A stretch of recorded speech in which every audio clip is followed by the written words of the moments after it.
How did you take that idea and incorporate it in the album then? I wanted to look at it like I'm the Avenger for hip-hop, here to save it type of thing. There's so many cats that are just like about greed and politics. They're just dragging it down to the mud, and now coming as the superhero, and I'm gonna save it and, lift it back up and use my power, the microphone nunchucks, you know what I'm saying? 3, 2, 1. Hello and welcome to episode 43 of Ruse Radio. We are back yet again with another very special guest. Special guest, please introduce yourself, my friend. What's up? My name's Gozza, aka the G-O double zigzag.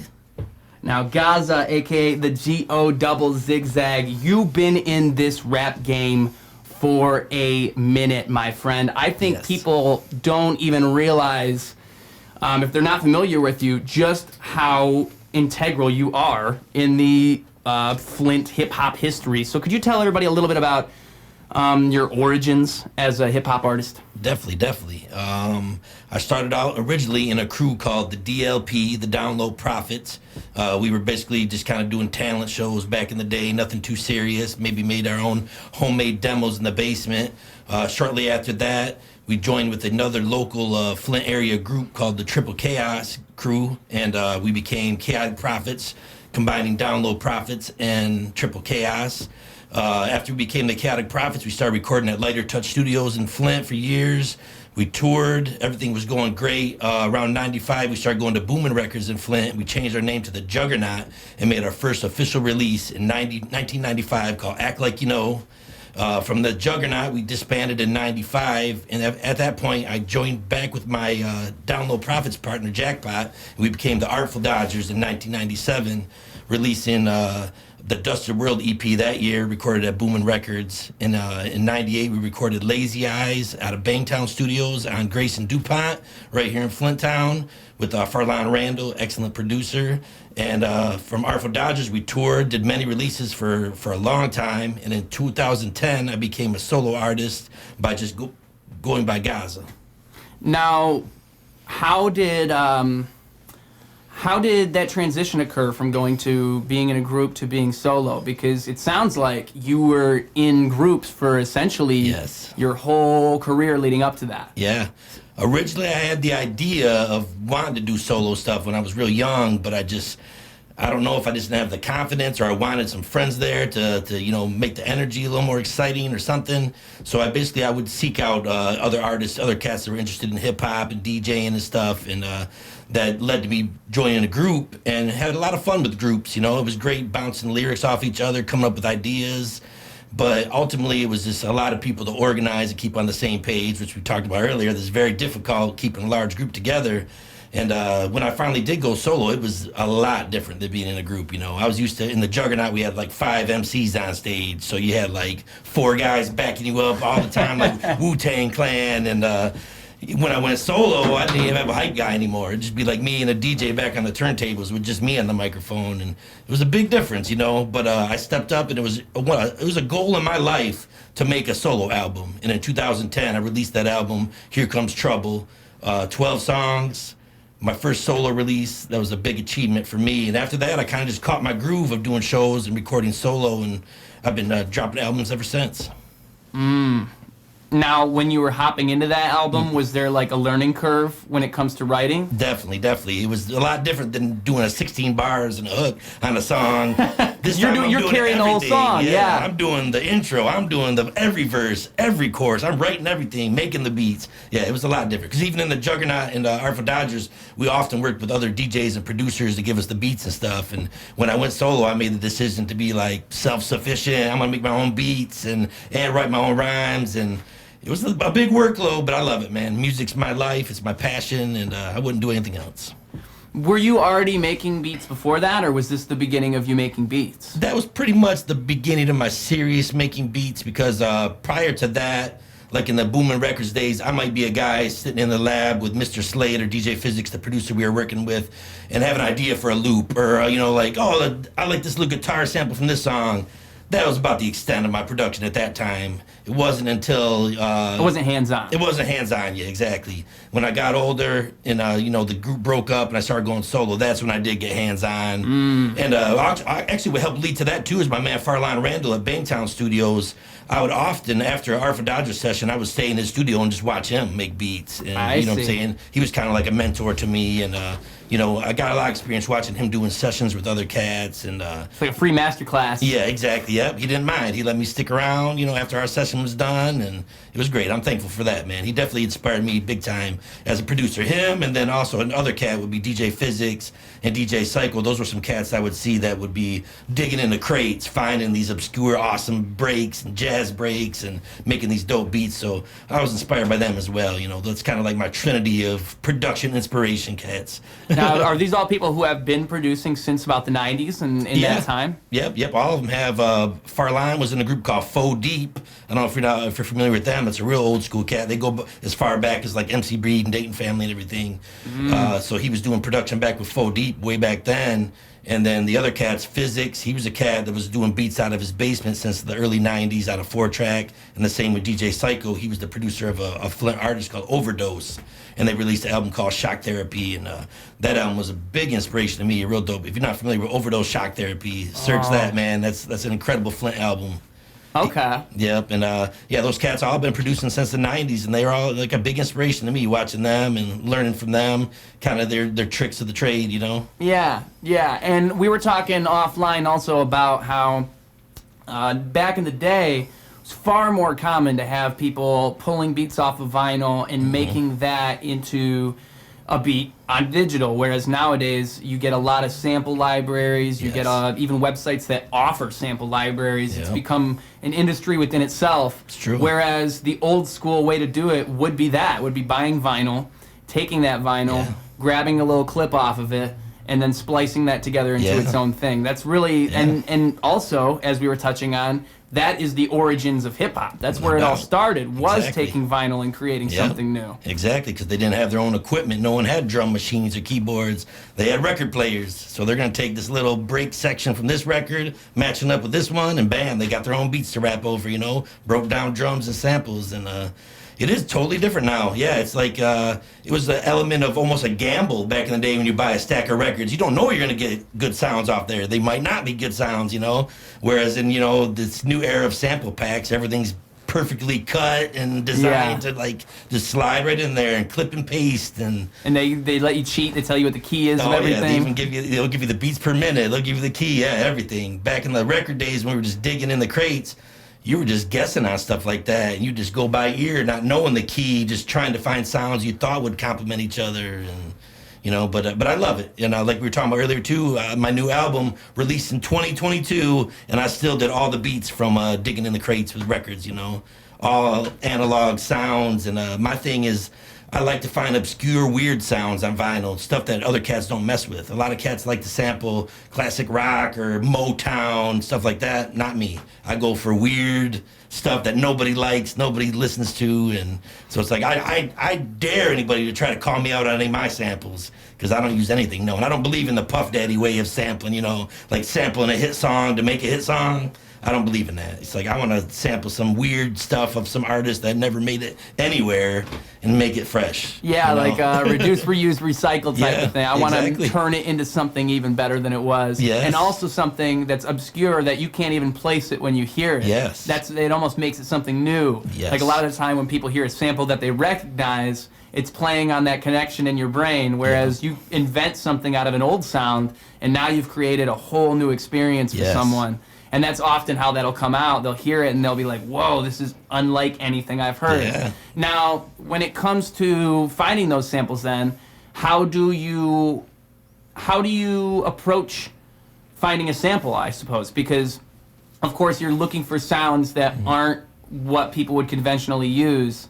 Yeah. So how do you even begin that search? Do you look for records that are maybe more obscure that people haven't heard? Yeah, I'll look for some weird stuff that I've never heard of the artist. Maybe even sometime from a different country, stuff like that. And I'll just go to a record store. I love bargain bins. I'll go to like the dollar bin. That'd be the place to find that type of stuff. Stuff that's not hit songs, stuff that people don't care about. Yeah. So I'll buy a whole crate of records, I'll take that home and I'll start going through that stack. Maybe I'll blaze a joint. I'll just play the whole record through and just listen to it and vibe to it until I hear something I like. And, oh, that sounded good. Let me bring that back. And then I'll, take 4 seconds of that. And, oh, there's a couple other sounds at the end of this. And just basically just from listening to it and then experience the record as it goes, It's all like just cherry picking the best sounds out of it. Like luck of the draw. Yeah. Would you say that over the years your producer ear has been refined? Like, yes. Is it... Because I imagine I've talked to people about this, and most of the people I talk to about it aren't producers, so they don't know what I'm talking about. But it's right. like, I feel like there has to be a certain mental process that a producer would have in order to properly splice things up like that. Because not only do you hear the sample when you're listening to the vinyls, or vinyl, if plural is vinyl. Yep. When you're listening to them, not only will you hear the sound and the melody, but you have to hear how you're going to switch that up. Yes. So you're already thinking 3 steps ahead, essentially. True. Like, okay, I could chop on the 3 and then chop on the 1. Like, you're thinking that way, where it's true. I think that's a muscle you'd have to, work out. And that's the only way you're going to be able to flex it, is if you work it out. Get out of here. Get out of here, kitty. Cat invasion. Yeah, she jumped over the cat door. But yeah, it's true, man. It's tough to go in there and find. It's like you really got to be thinking 3 steps ahead to really be able to pull the best out of the samples you can. Because it's like a lot of cats. You could give the same loop to like 10 different cats. I think they'd all cut it differently. You know what I mean? There's some good YouTube videos for that, where they'll test people. They'll give them all the same sample, and they'll all have different beats entirely. Oh, nice. That's very cool. Yeah, and it's like my style. I want to take it out of context. I might throw it underwater. I might distort it. You know what I mean? I'm going to make it my own. We're going wild. Yeah, exactly. I want it to be my own personal sound. I'm all about originality. I don't ever want to sound like the next man or be like, that's a hit song. I want to make one like that so I can have a hit song. That's not the mentality I have, No, it's not a recipe for success. That's not a recipe for success. That's like a recipe for you want to make a quick buck. You know what I mean? But and even then, you're not going to make the most genuine art if you're trying to do that. I mean, it's very hard to make a tight beat. It's very hard to make something that sounds like somebody else. If you really want to create something genuine, don't even think those thoughts. No. Yeah. Just, that's kind of my beef with this whole Autotune craze, where I feel like a lot of the rappers have that same robot voice. Yeah. And back in the day, I liked when cats had totally different voices, like Tone Loc's got this deep voice, or, Eminem's got this high-pitched voice, and, Old Dirty Bastard got whatever he got. Yeah, he's got this crazy voice, and it's like, and now there's nobody like that. Everybody's got that same cool, polished robot voice, and it's like, I'd rather hear the rugged sound of your actual voice. Or at least do something like what T-Pain does, where you take the auto-tune and you turn it into its own twist on your sound. Yeah. Because T-Pain, he's the one who made auto-tune what it is. Totally. And when you listen to him sing regularly, it blows you away. You're like, this guy doesn't even need this stuff. He's a good singer, He's just using it like a tool. Exactly, and that's how you should be using auto-tune. It should be used as a tool, not as an identity. Exactly. Because someday somebody's going to be like, I'm tired of all these guys sounding like the same robot. Like, somebody's eventually going to get tired of it. And you're just not going to be able to break out of that box, especially if you consider your sound to be the auto-tune. Like, at some point, you're going to have a track where it just won't fit. Yeah. It just won't fit, and you'd have to figure something out. I think, though, also, that the most talented MCs are the most versatile ones. Yes. The most talented MCs are the ones that could pop out an auto-tune track, and then right after that, hit you with something that could have dropped in the 90s. Right, it's true. Like, they're able to flip it on its head like that, and that shows their versatility and the fact that they're able to go back and forth. Right. And auto-tune used correctly as a tool is dope. You know what I mean? If you're just adjusting someone singing to the right key or, stuff like that, it can be used to make great music. Yeah. But just when it messes with originality, that's my beef. And I think it can even take away from the musicality of something when you go too hard on it. Yeah, that's Margot, true too. Please don't. I'm going to have to shut that door. I'm going to have to shut the door. She won't listen. The cat demands entry. Yeah. She is not. She's not even budging. She's like, I don't care what you have to say.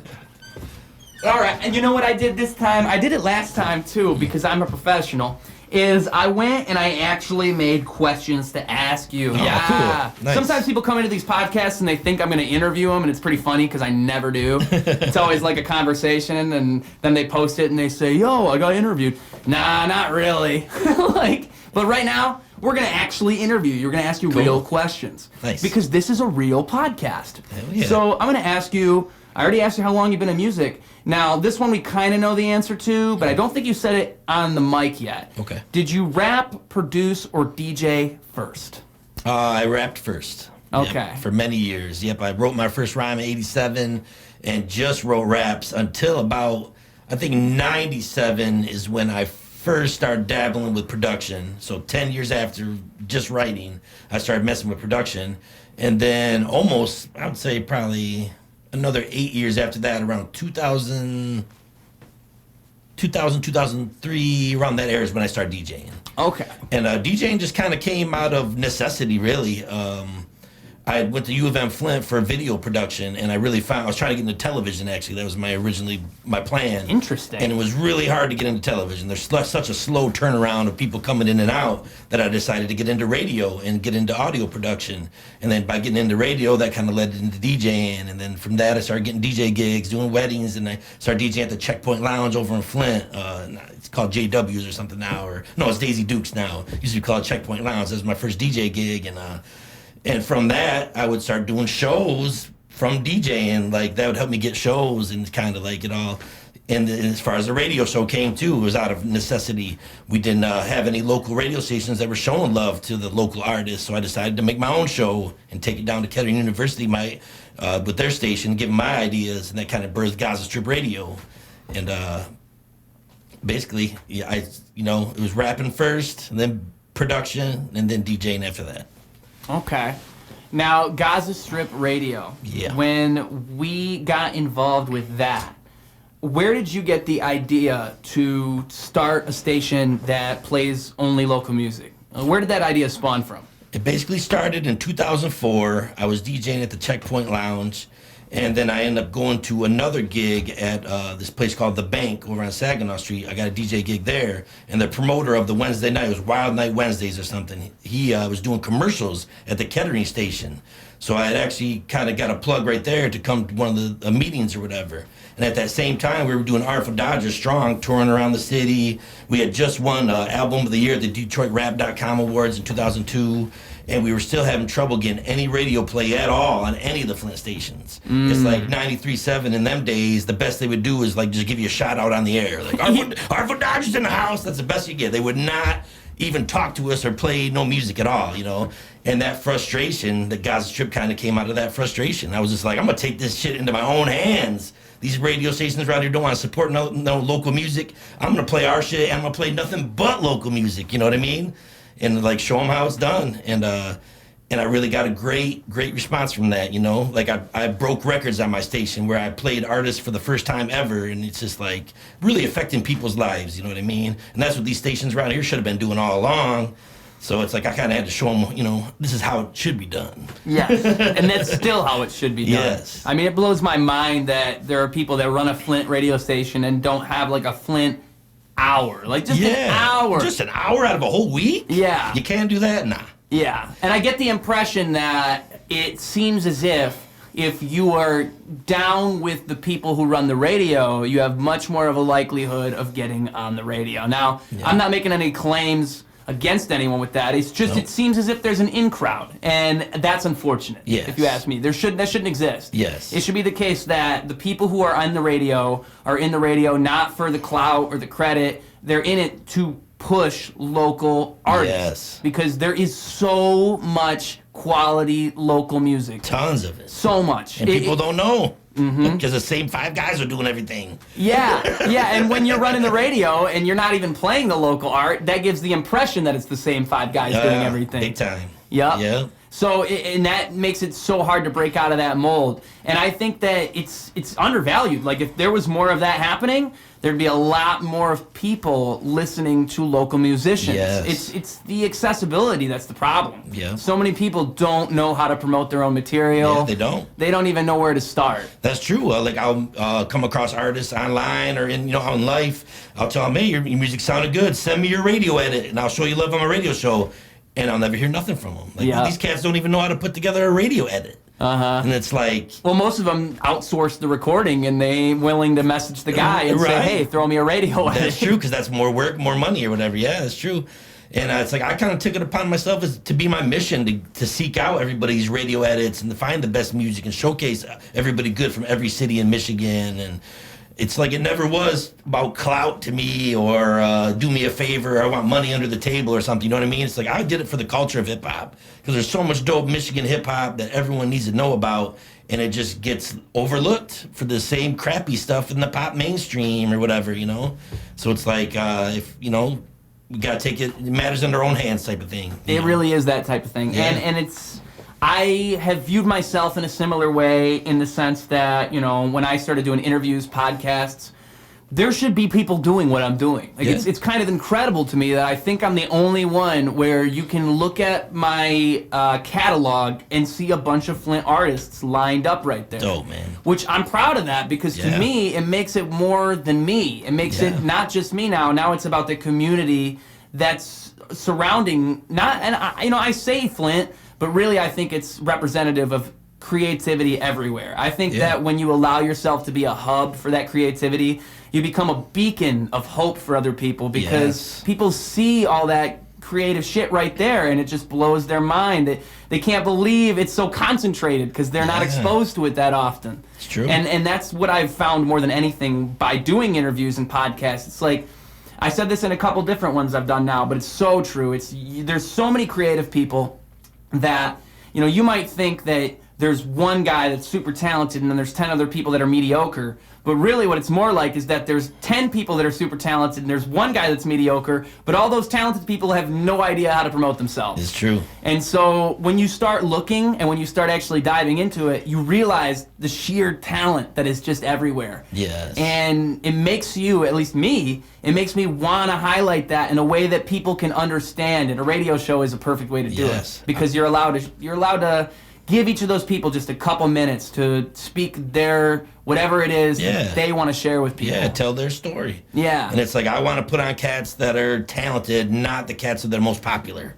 Yes. The guys that are the most popular are not necessarily the best or the most talented. And they're not the ones that intrigue me in the same way. Yeah. A lot of the time, for me, it's just like I like to find somebody who's simply interesting. I'm not concerned about numbers. I'm concerned about how much it resonates with me. So, and that's how music should be. Music shouldn't be based upon how many plays it has. No. It should be, oh, I heard this track and it made me feel some type of way. Yes. That's all it is. Yeah. And that's what art is to me. Like, so I try to push that stuff away as much as I possibly can. Like, I don't care how popular you are. Right. I don't care about none of that. The real thing that's important is how much of what you're putting into this is translating through the art. Because there's some people who are just so good at creating hip-hop, but you'd never know because they only got it on a SoundCloud that 10 people have seen. I've grew up with some real dope cats that never did nothing, man. Yeah. None of them, they just didn't have that last bit of passion or finishing bone in their body to give it that last push, you know what I mean, to release it. It's like they got demos, they're dope, they've made a lot of great songs, but unless you're willing to get out there and push it, I mean, that's part of it.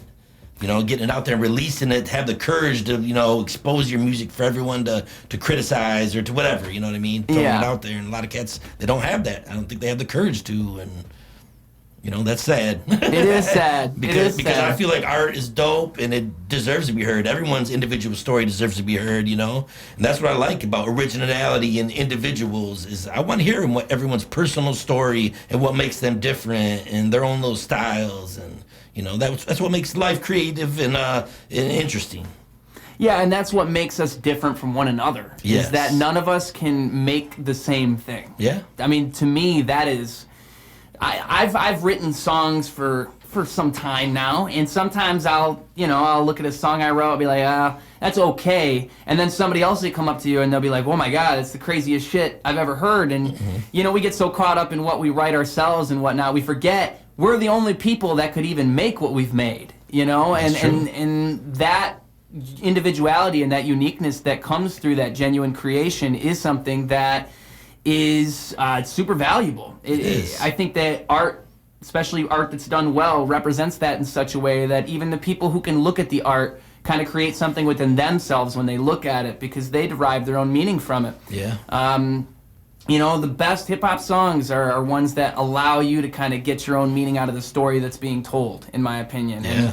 And I think that, yeah, you'll see quite a bit of that, even in a local stratosphere. Just a ton of people who are just pushing themselves into this art. And another thing I wanted to ask you, too, is I saw in one of your interviews you said that throughout time, one of the lessons you've learned is that you can't help everybody when it comes to hip-hop. Yeah, that's true. And how have you learned that over time? Were there some people you were trying to push in the game, tell them, oh, you're so talented, but they just weren't going to help themselves? Was it that kind of thing? It was. There was cats, I met over the years, real dope MCs, DJs, where I would even like give them shows and try to get them involved, give them beats or whatever, give them studio time, and it's like they still just did not have that drive or that passion to do it. And I call those people like dead weight.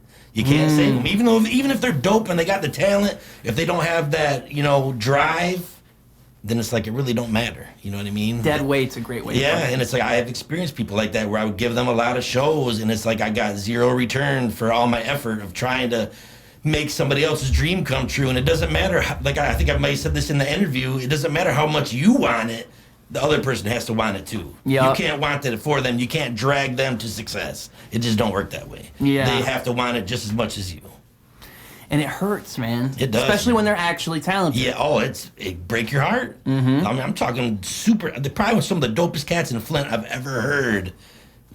Zero releases, you know what I mean? Never do shows. And it's just like, it's sad. It makes you wonder, too. Like, how are you that good, but with no drive? Yeah, and I want to be like, why not just release one song?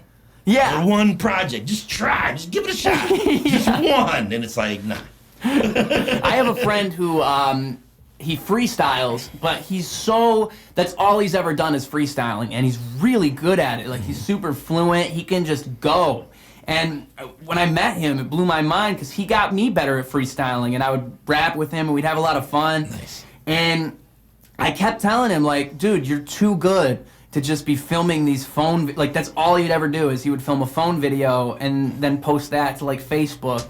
And that was all he knew how to do was just film a little freestyle, post it to Facebook. And I got him a little bit out of that bubble. Like, I got him to kind of go a little harder on Instagram, got him to do a couple little things, but I told him so many times, listen, man, you are too good for this. You see the way I'm recording my stuff. Like, just get a cheap microphone. Yeah. I will get you started. You have a computer. I will get you started. Yeah. I'm here to help you. I want you to do this yourself because I know that if you were recording your own material, you could just be pumping out content because you're always rapping. Like, he'd always be rapping, but yet he was only filming it in this not very marketable way. Right. And so I'm telling him, like, if you really want this to work, this is the way to do it. And I could tell him that a million times. He'll say yes, and he'll nod, and he'll act like he gets it, but then he does the same thing. And it's like, I love you, man, and I know you're good at this, but we're never making it out the hood if this is what we're doing. We're just not. Because deep down, hip-hop, to me, it's music. Music is about songs. It's not about challenges. It's not about who freestyled the best for 16 bars. I listen to songs, you know what I mean? I don't listen to CDs of guys doing challenges and shit, you know what I mean? 20 years down the road, no one's going to remember these challenges or going to give a shit. But they will remember a classic song, and they will love a classic song. So it's like, to me, it's more about make a good song. It's about songwriting. These challenges are cool, and it's fun, and it's like good practice. Yeah. But it's like you can't just do that. You got to release material and like really give it a shot. And it's like I know a lot of real super talented freestyle cats. I don't know if you're familiar with Supernatural from New York. Sounds familiar. This cat with dreadlocks, probably one of the most famous freestyle cats ever. Search him online, Supernatural. But anyway, he's like world renowned, super famous for being a freestyle artist. No hit song. He released the album, it barely made any noise at all, you know what I mean? So it's like, you could be the greatest freestyler, that doesn't necessarily mean successful songwriter, artist, you know what I'm saying? Unfortunately. Have you heard of Harry Mack? No, I'm not familiar with Harry Mack. He's another real good freestyler, and he's more modern. Like, he's been getting better and better, and he does these live streams where he'll freestyle for 10 hours straight. Nice. Like, that's what he did when he hit 1 million subscribers. But his written material doesn't do as well, and I think it's just that. I think it's that he's put so much stock into freestyling that it's harder for someone like him to be successful when it comes to actual commercial material. It's tough though, because especially when you have somebody like that who's freestyling is what they do. It's really hard to get them to break out of that mold. Yeah. And that's fine. I think of it this way. I think that music is about resonance. And I mostly agree with you. I think that you could pull off something that would resonate with somebody for a long, long time, even with a challenge, even with something like that. It's possible. But it's much more difficult in that format. Yeah. And the format doesn't support it. Like, you have to force it in. Yeah. Because generally speaking, most challenges, you only get 30 seconds, 45 seconds.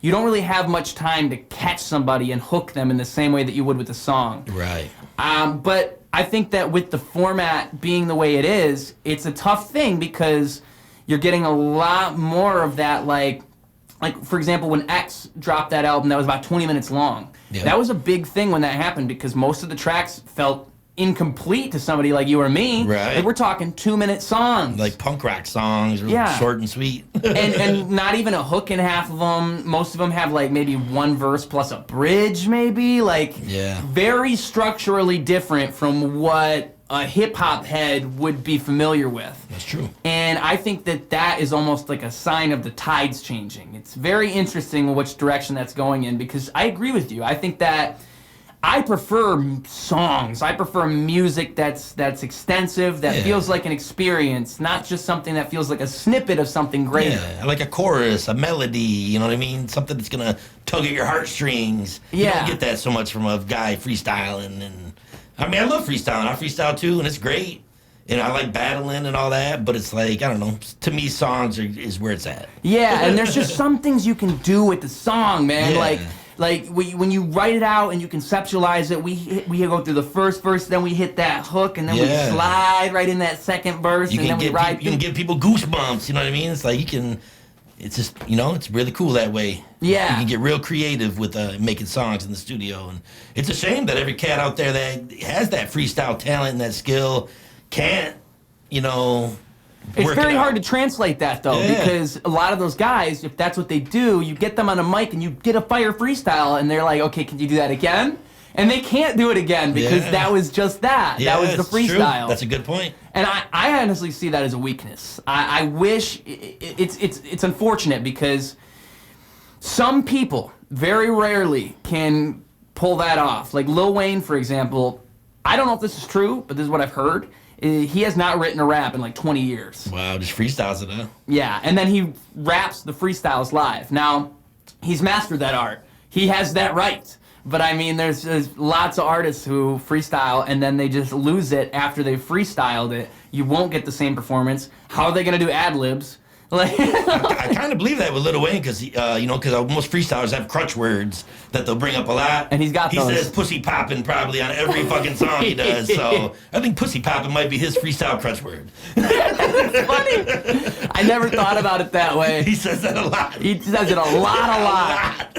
If he's freestyling, though, he's very on point with everything he says. Yeah, for sure. Like, you could have fooled me. Yeah. I would never know. I heard with Snoop Dogg's, his debut album and his work on The Chronic, a lot of that was freestyle, too, I heard. I believe it. And it's like, if they just got it down so smooth, and it's like, he's not really super complicated, so it's like, I could hear that. It could be a fresh freestyle. Yeah, and that's always been something that's been super interesting to me, just the dichotomy of that, how there's some rappers who are so dead set in freestyling, they don't even write. Yeah. And then there's other rappers who could, like, I can freestyle, but rarely would I ever freestyle on wax. Rarely would I ever freestyle on something I'm planning on putting out. I think I've only done it like 1 or 2 times where I freestyled on a record. It's tough because you have to hear it back and you have to go, okay, that was the freestyle. Yeah, right.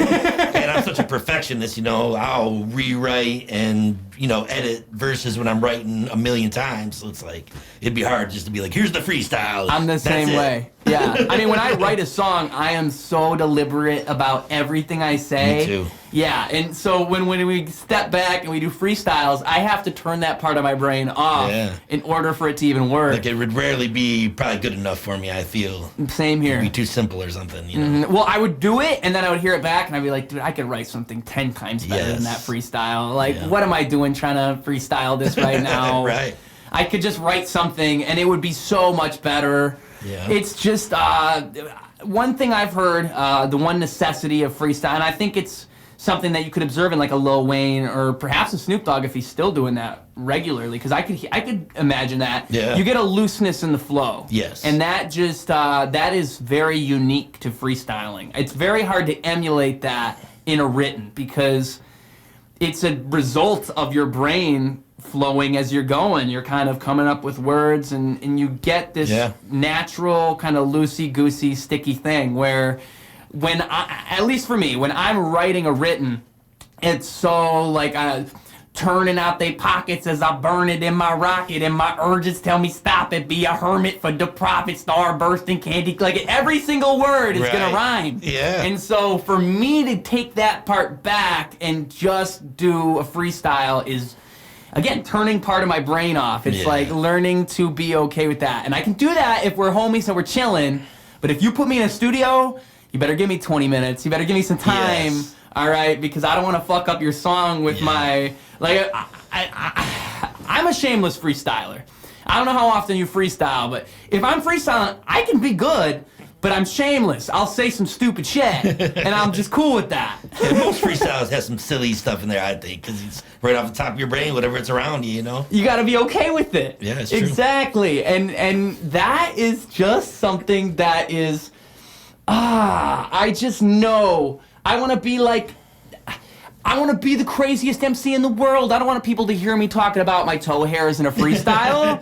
I don't need that. Yeah, you want your best material getting shown to everybody. Exactly. Yeah, not your every silly freestyle. Yeah, that's true. And what if that freestyle's the first thing they hear of me and they think it was a written, like, bruh, I try to avoid it. That's another thing, man, is the first song or verse that someone hears could be the first impression you're making on them. So. Yep, and if it's that silly little freestyle, you might have lost a listener. Yeah, and that's also a great reason to really dedicate yourself in everything you do. Like, if you're writing a song, if you're recording a song, pour yourself into it because you never know who's going to hear that. That's true. Yeah, it could be the guy. It could be the guy you want to hear it, whoever that person may be. Yes. And if they hear it and they're thinking it's trash, well, you just missed the opportunity. You missed the bus. That's true, man. The bus is leaving without you. Yes. They're going to go pick up the next guy down the street. Right. So we're going to keep on going with these questions. I think that one question, we just riffed for a half hour off of it, so that was beautiful. I don't know if we're ever going to get all these questions done. Do you remember that first rap that you wrote back in '87? Do you remember I do. It was about my mom, actually. No way. And it was a assignment for school. Yeah, it was on Mother's Day. We were supposed to write. Well, actually, they just kind of gave us this generic sheet to kind of write a little message or note to your mom, whatever, for Mother's Day, and I wrote my mom a rap. Wow. So I was 11 years old. Hip hop had already got its hooks into me. I was hooked. And it's like, even at that young, tender age, you know what I'm saying? I already had lyrics coming out of me, and it just built from there, you know?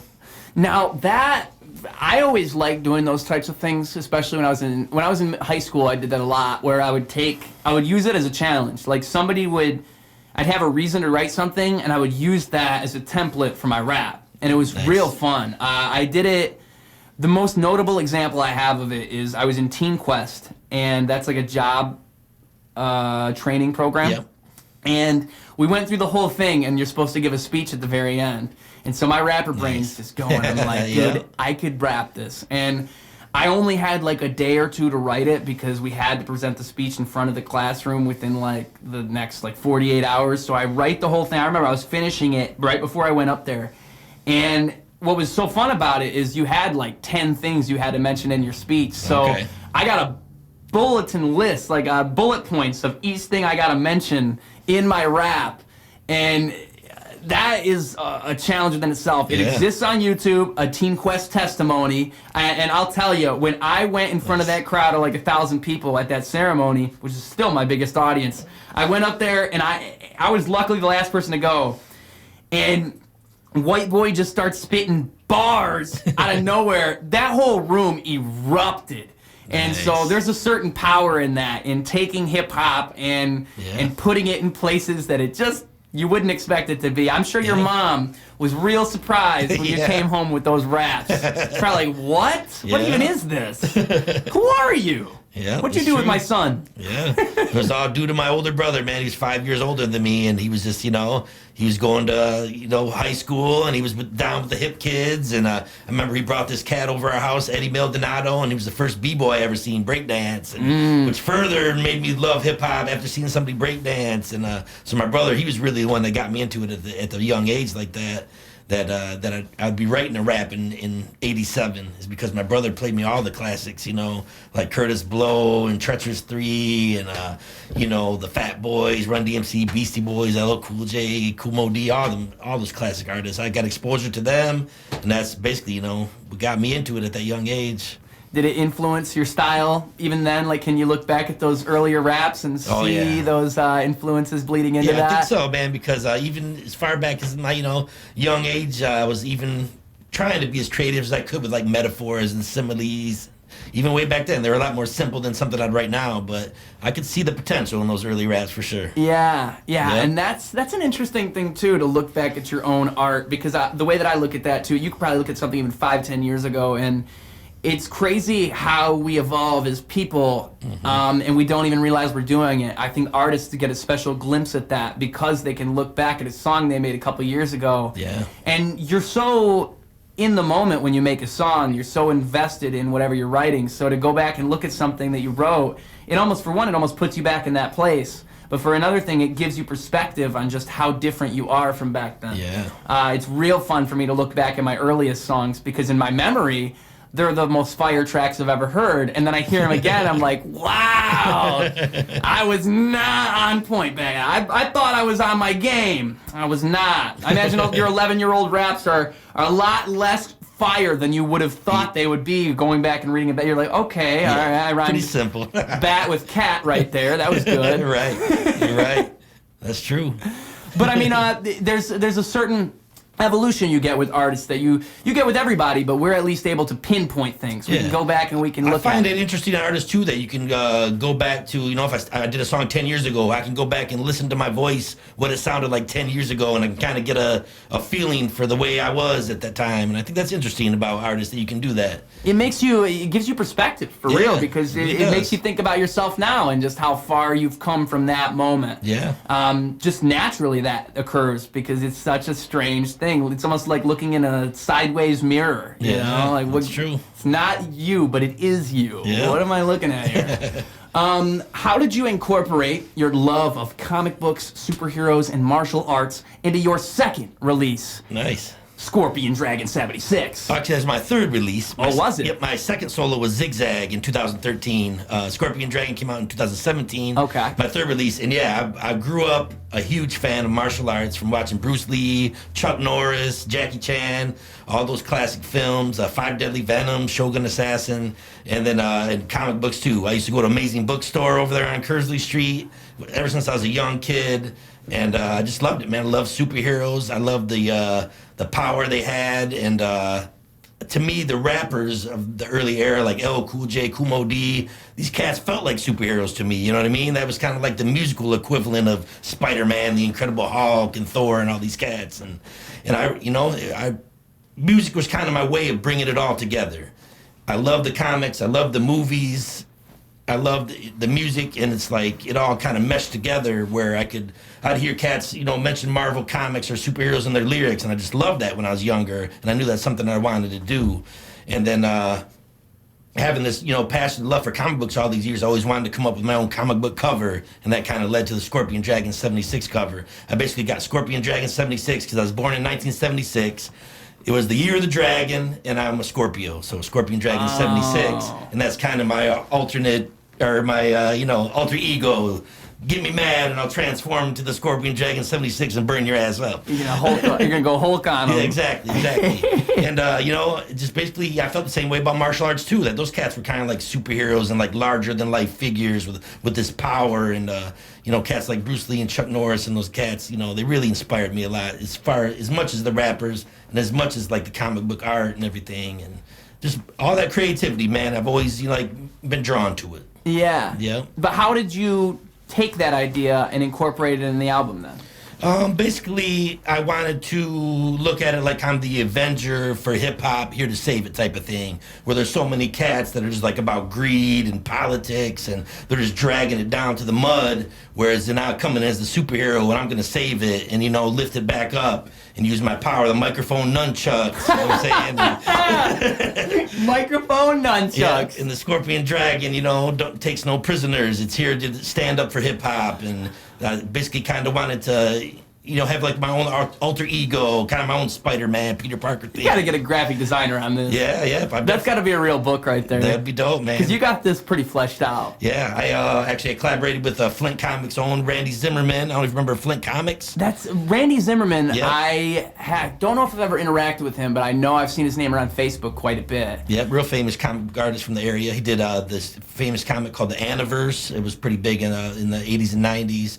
He's done tons of stuff around town, too. He did like the sign for Don's Donuts. And, no way. Or Donna's Donuts, I mean. And and then they published Flint Comics for, I think, 10 years or something like that. And that's where I kind of caught wind of him. And I brought him on board to draw that cover, and he just killed it for me. And yeah. So big shouts out to Zim, great artist. Huh.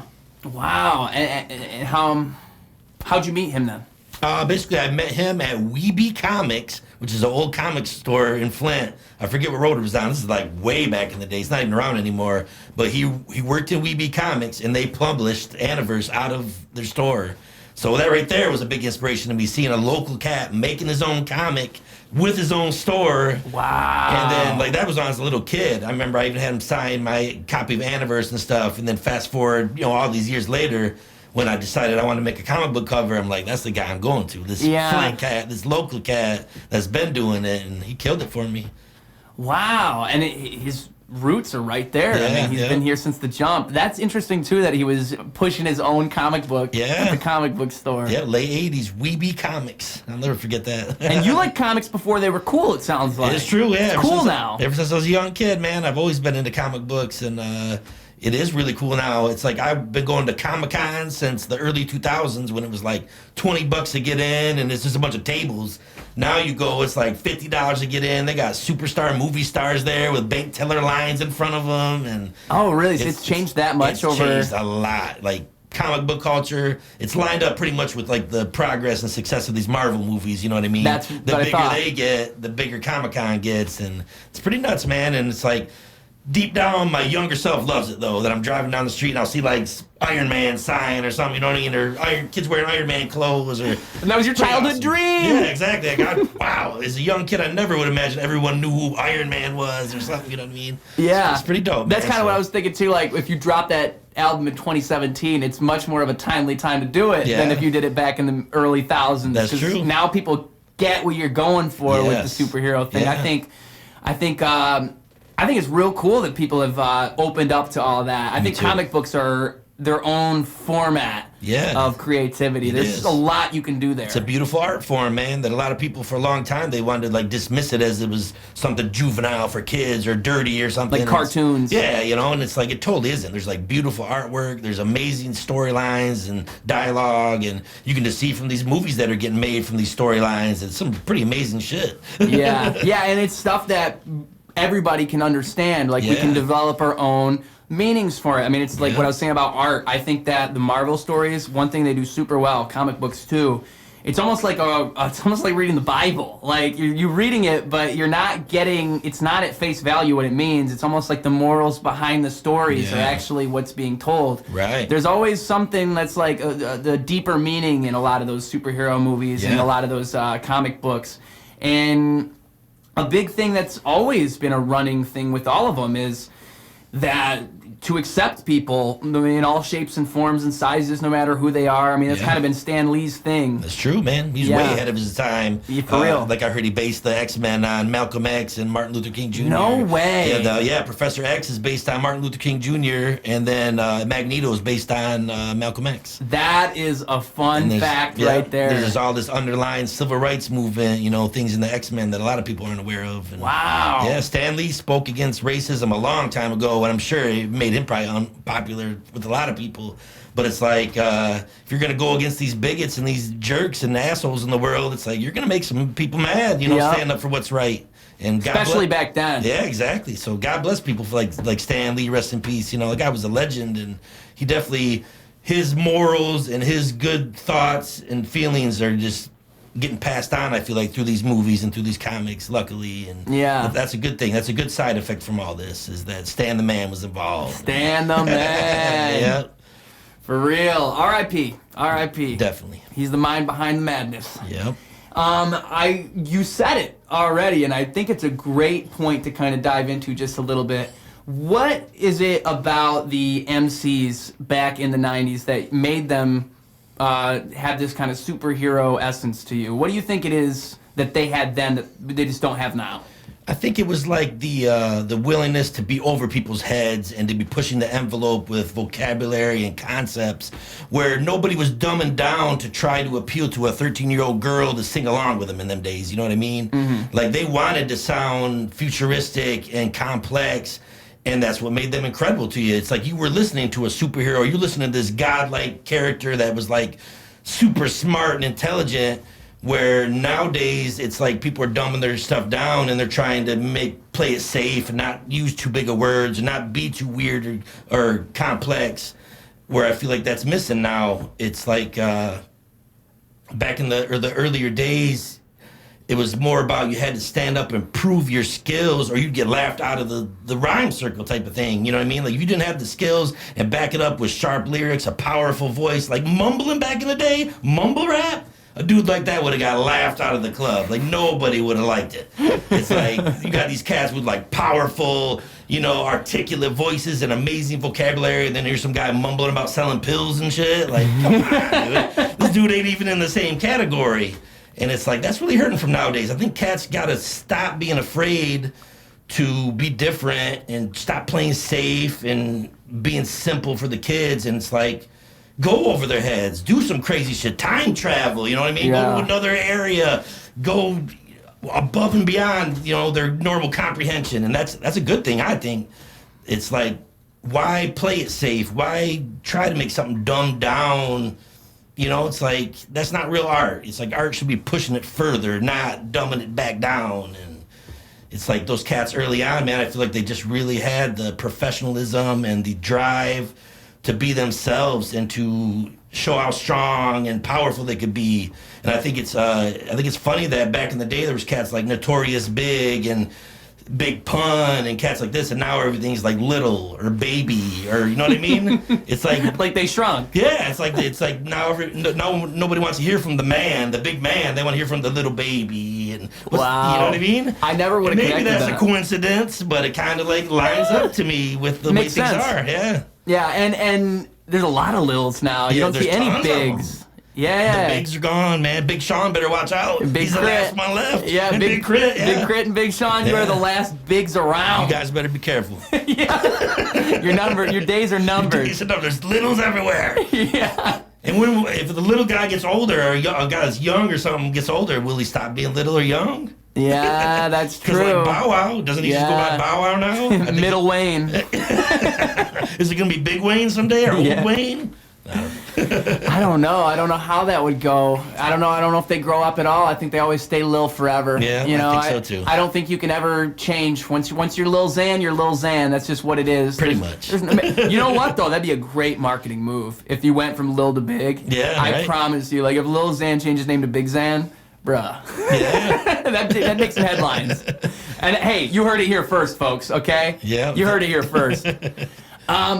When it comes to, I mean, yeah, I would say too, do you think that the transition from like old school hip hop to new school hip hop, the newer stuff that's around nowadays, do you find that, is there any newer hip hop that you do think carries that torch well? Like, yeah. Is there a decent amount out there? I think so. Cats like Big Crit, I think, are pushing the original dope style. Cats like Run the Jewels, I think, kind of have that. Classic. They're great. You know, they're real lyrical, even political. You know what I mean? Which is really kind of unheard of nowadays. Cats like Kendrick Lamar, I think, are real dope. He's still real lyrical, real creative. But they're also, both those artists you just mentioned are pushing the bar. Like, they do push the game in a certain direction. Yeah, they're not playing it safe. No. It's like Kendrick he lucked up and got like a couple hit songs, had Rihanna on the hook or whatever, but he's not doing no stupid, simple kid, a 13-year-old kid sing along with me shit. Hell no, he's not. He's doing some real crazy, wild, complex lyrical stuff. So yeah, cats like him. As long as there's cats like him, it's like hip hop's still alive and well, you know. Yeah. And then in Detroit and Flint, there's a lot of real sharp lyricists that are sticking true to the roots, and they're not playing this game either, you know, that are sticking to the top lyricism. It's a great point. Looking around locally would be the best place to find genuine creativity that's not trying to be something else. Yeah. You're going to see a lot of that in like local circles because that's where a lot of those people... Yeah, it is the case, I imagine, too, that when you get more success, it becomes harder and harder to continue pushing that envelope because you're incentivized not to. If you're successful, you feel like your success is at risk if you move too far in a certain direction. And I imagine that's something that a lot of these people face when they haven't been known to push that bar. Yeah. Like, it can only get worse. I heard a great take on Elon Musk where somebody was saying, like, you know, Elon Musk didn't get in a position of power and then start saying all these things, calling people out and saying things other rich people wouldn't say. He's just always been that way, and then he got in a position of power. And those are the people that we need leading the rap game. We need the people who are willing to push that bar, who are willing to go and, like you said, go over people's heads. Yeah. That's a great way to put it, because I think a lot of it is, like you said, people hold back and they think, oh, well, people wouldn't understand if I were to say this, and so I should put it more simply. Whereas it's more rewarding as a listener if I am the one to understand. Yeah. It's as if I've accomplished something. Right. That's way better than making like an easy pop song. Right. Because you're able to hook people in a way that they would never be hooked otherwise, and it makes them feel like they accomplished something. I mean, some of the best lines I've ever heard in rap songs were ones that went over my head 10 times. Right. And then I heard it, and I got it, and I felt like, oh my God, how did I not catch that before? That's the best kind, man. Yep. You go back and you're like, oh, shit. Or like you realize they were doing some crazy motif for the last like 8 lines, so you'll connect a bunch of dots you didn't connect before, like, oh, he said soap, and then he said bath, and then he, like, just random things where it's like, you're so in your own head when you're writing that you leave these pieces for them to find when they listen. I think that type of songwriting is invaluable. I think, and there's levels to the shit. There's just some people who are better songwriters than other people. I mean, that's just a fact. Yeah. I would never blame someone like Drake for not writing his own material, for example, because Drake's got a great voice, he's got a great sound, but he gets a lot of flack for not writing his own stuff. I guess as an old school MC, how do you feel about people not writing their own material? Yeah, I mean, some cats pull it off. Like Dr. Dre is a good example, where we know that someone's writing his shit and he delivers it good and it's not that big of a deal. But then again, he's more of a producer MC, not an MC producer, where it's like he's more known for his beats and putting on other cats. Whereas Drake isn't a producer. Drake's an artist. So to me, I don't know, it comes off a little fake that you can't write your own stuff. I agree. In the rap world, it's like you almost have to have pride of coming up with the stuff on your own, not needing outside help to look good. And Drake's a big problem to me because he puts on this persona like he's kind of thug and came from the bottom when he was really a child actor from Canada. I mean, so I'm not surprised he don't write his own lyrics when he came up as a child actor and he was rich and famous before he even became a rapper. Yeah, where are you going to get the struggle from if you never had it? Yeah, you know what I mean? So I'm not surprised he ain't coming up with these great lyrics because he didn't come up like that. He was rich and probably pampered from Canada. Yeah. So it's like, he don't know about all this gangster stuff. And then once he hooked up with Lil Wayne and got them guys writing and producing for him, they kind of created this whole new persona of Drake that everyone fell in love with. And it's like, for entertainment purposes, I mean, he's not hurting nothing. He's making music that a lot of people like. But as a diehard hip-hop head, and I'm judgmental of everybody's shit, this guy's, he's pretty weak. You know what I mean? He's got a good voice, but he's almost, to me, like a pop artist. He's like a Montel Jordan or R. Kelly or something. Yeah, he's rapping a little, but he's also more of a singer, ladies' man type of guy. Not a hardcore lyricist, you know what I mean? Yeah, I look at Drake as a brand. Like, I really do. Like a brand, exactly. Mm-hmm. And he knows what he's doing. He was a child actor. He knows exactly what he's doing. Yeah. You know, he's successful by building his brand. And yeah, but definitely for me, I'm not going to bump anybody that's not writing their own lyrics, you know. I feel like you have to do that. If I consider you dope, it's because you're writing your own shit, coming up with your own music, you know. not a puppet. You know what I mean? Yeah. Getting played by some guy to look a certain way or whatever. I'm not feeling that.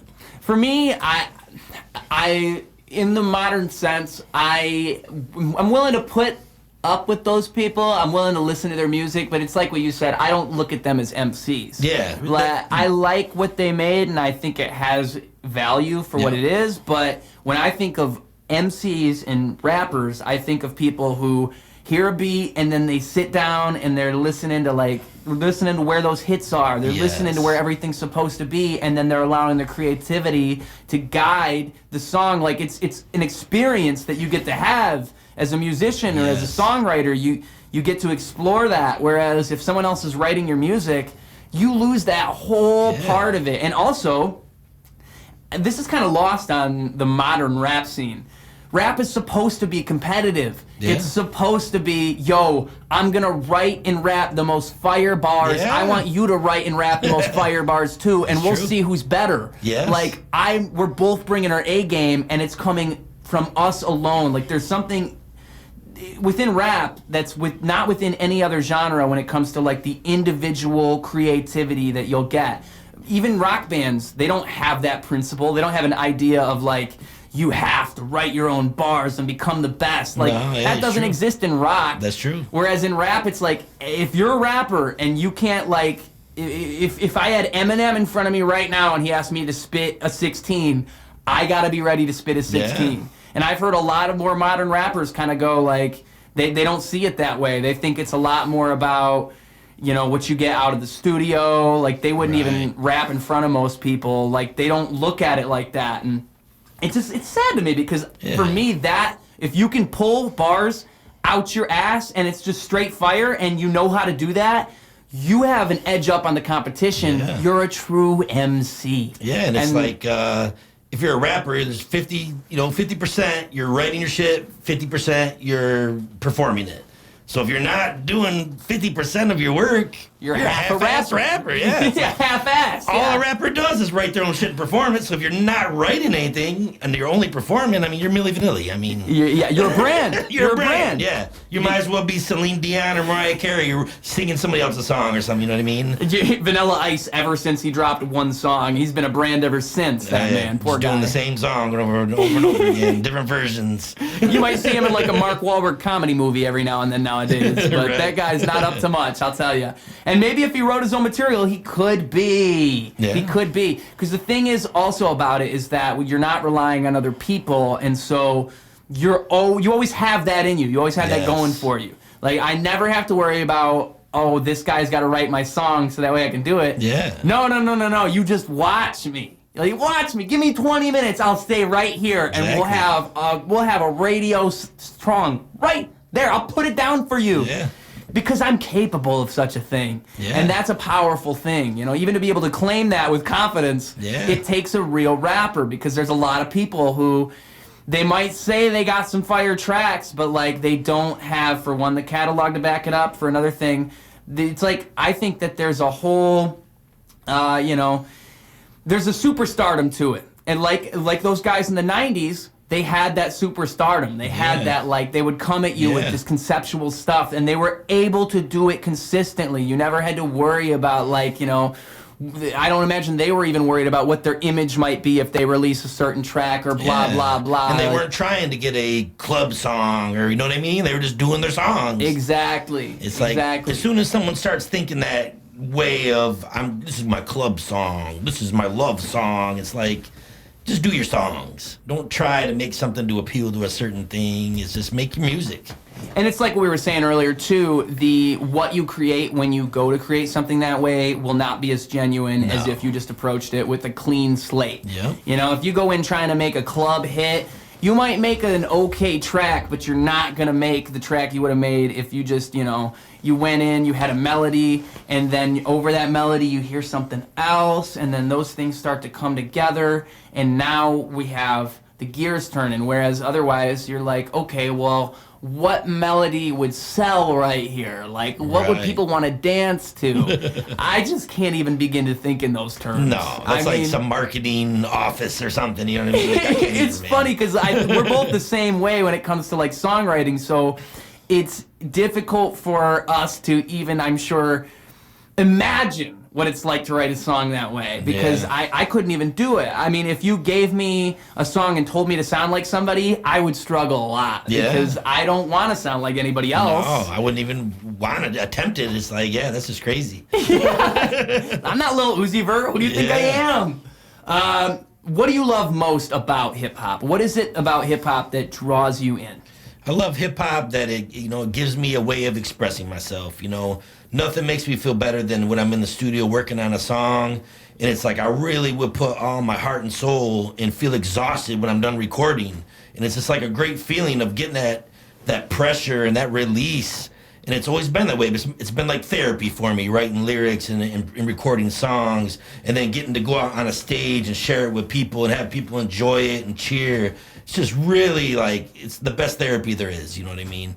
And just like the love and the unity is really what helped draw me into hip-hop as well, is like the culture, the b-boys, the graffiti writers, the MCs, the DJs, the beat makers, the beatboxers, all coming together. And it was just kind of this cool new art form.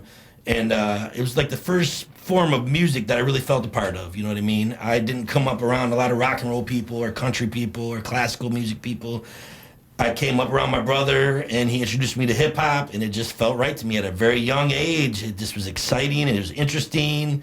It challenged me, and it just, it was easy to fall in love with, you know what I mean? At a very young age, it was, like I said, it was the first time I felt a part of something. And to this day, I'm a little older now, and there's been new cats coming in. Times have changed, but I still feel more of a part of it than I ever have. It's like who I am, you know what I mean? I'm going to do music, and I'm going to do hip-hop till the day I die. It's not about making money. It's not about age or clout. It's just about making music, making my mark in the world, you know what I mean? Yeah. Being able to express myself and tell my story. I find that with songwriting and songwriting in general, I find that there's something about writing a song and putting those words down. I often communicate things in a way that I find to be more resonant than if I were to even just say it.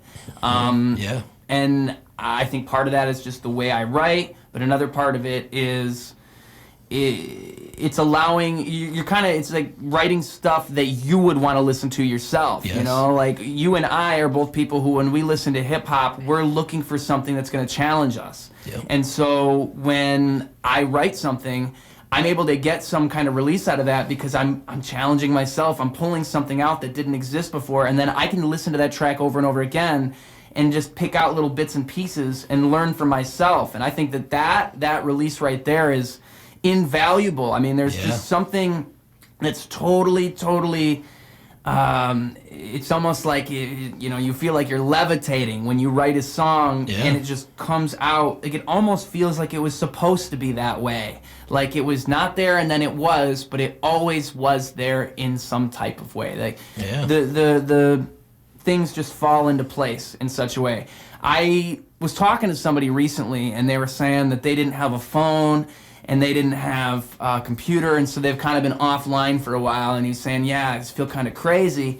And that's how I started talking about the same thing we're talking about now. I said, well, dude, for me, I know, because he was a musician too, I said, for me, writing music and putting stuff out there is how I combat that. Yeah. And I think that a lot of people who create, you'll find that they couldn't do, like, there's a reason that they make music, and it's because for them, that is the best release they can get. That is the most genuine form of their reality. They're able to achieve something when they do that that is more fulfilling than anything else. Yes. I mean, I can safely say that when I write a song and I just hear that back and it all fits together, to me, I've accomplished something greater than anything else I could have done in that past hour. Like it felt like I used my time in the best possible way. And also, it's just, there's so much value in that little pocket. There's so much value in those 60 seconds, 3 minutes, however long the song is, because it's an infinitely giving thing. I can perform it again. I can play it again. I made it, so it came from me. There's all these different things that I think there are different avenues to go down that you just don't have if you never do. Yeah. And so the best thing you can do is just create, of course, rather than like think about creating. Just do it and see what happens later. Yeah. But yeah, there's just something so fulfilling about it. It is, I agree. man. It really is. And it's also therapeutic, like almost like talking to a psychiatrist, where if it's something that's really bothering you, a problem or something, expressing it into a song and getting it off your chest and throwing it out in the world, it can help you get over it. And that could be the most effective way to do that. It can. And it's like, I don't know what it is about that, but just saying it out loud and putting it out there for everyone to hear just lets it just get off your chest and the stress goes away. I've had a few instances where I did songs about like a negative topic and I flipped it that way, and you know what I mean? It really helped me. And what's interesting about it is you're even helping other people at that point. That's true too. Yeah. Because often other people will be struggling and going through the same types of things. Very and good point. They can hear your song, and that to them helps them through it. And so it serves more purpose than even just helping you. Yeah. Yeah. That's a good point. Music's a beautiful thing, boys and girls. It is, man. That's it's why I so love beautiful. It. It is. Who's your favorite old school rapper? Favorite old school rapper? It would definitely probably be in the realm, the Def Jam era, like LL Cool J, Run DMC, Beastie Boys, that era. So probably LL out of if I had to pick one out of that era, probably LL. But it's definitely those cats. You know, I'd say like LL Cool J, KRS-One. Well, actually, no, I'd say my number one favorite from the older era would be Rakim, from the Eric B. and Rakim. Because that's a cat that just, when I heard Microphone Fiend and Follow the Leader, that's a dude that was just, he sounded futuristic and above everyone's head. He sounded way ahead of the time than everyone in the 80s, you know what I mean? Yeah. Where, like, to this day, I feel like cats are just now catching up with him and shit. So, yeah, definitely Rakim. That's who I would roll with. Because he was ahead of his time. Yeah, the R. That's the man. He was up here in the 2020s with us. Yeah. Back in the 80s. When you were in the Chaotic Prophets, a.k.a. the Juggernaut, a.k.a. all the other names we went through, where did you guys go when you were on your little tour? Did you go state to state to state, or how did that go? Because I saw that you guys were touring back then. Yep, we basically did mostly the Midwest. We played Flint, Genesee County area, some surrounding areas. We do a lot in Detroit, and then basically Chicago, Ohio, maybe Indiana. Just pretty much the Midwest was pretty much how we toured in those days. And then as Artful Dodgers, we actually got on a couple bigger tours. After Juggernaut broke up, we kept going, and we did the 2004 Vans Warped Tour, which was a pretty big deal. Yep, we were on the Coda Cut stage with Nonfiction, Lords of Brooklyn, a bunch of these other dope cats, and we actually got to go over to the East Coast for that and play in New York and Pennsylvania. Oh, you toured with the whole thing? Yep. Well, actually, we just did a week. We did a week of the tour. That's still not bad at all. Yeah, it was great. And then we did the Live Lyrics Tour, which went down to like Milwaukee and through Chicago. Our manager used to stay in Chicago, so we actually played in Chicago quite a bit in those days too. And yeah, but I definitely miss touring, man. I can't wait for all this pandemic bullshit to clear up and start hitting the scene again. Yeah, I think we're getting there. Yeah, I think we are so getting too, there. Because I mean, that to me as an artist has been one of the biggest like punches in the heart, is just losing live shows. Because to me that is where a lot of the genuine connection happens, especially from artist to artist, but also artist to audience. Yes. A lot of those people that are going to stick with you are people who will see you live and you'll resonate with them in such a way. Yeah. It's a lot harder to catch people digitally in such a way. I mean, and we were talking about this very beginning of our conversation before we even started recording, just the difference between being in person and then doing things online.